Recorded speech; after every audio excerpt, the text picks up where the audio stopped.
Ang programang ito ay rated SPG. Striktong patnubay at gabay ng magulang ang kailangan. Maaaring may masiselang tema, lengguwahe, karahasan, sexual, horror o droga na hindi angkop sa mga bata. Masayang masaya si Eric dahil sa napibilog na naman nila ang ulo ni Giselle. Dito na nga ay talagang negatibo talaga itong si Dr. RG Tanyag dahil sa kanyang mga nalalaman na binigyan talaga ng posisyon ni Giselle itong si Eric.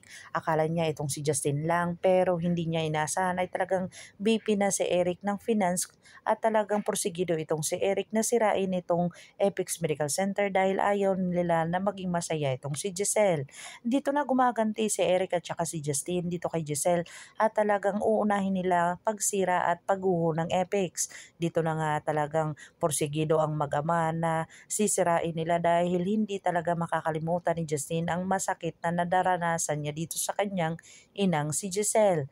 Dito na nga pinadahan-dahan ni Eric itong si Justin kung saan baka may makakarinig sa kanya na ibang tao. Dito na nga ay talagang nakita niya itong si Undoy na kung saan binigay sa kanya ang cupcake at hindi niya inaasahan na si Giselle pala ang bumili na yun. Sinabihan siya ni Undoy na ito ang bago nating ina dahil nag-volunteer siya na magiging ina natin. Dahil nag-volunteer din itong si Justine na magiging kapatid ni Undoy at talagang nag-volunteer din itong si Giselle na hindi nila inaakala na magkaharap silang dalawa. Umalis dito si Eric at talagang napatitig ito kay Justin.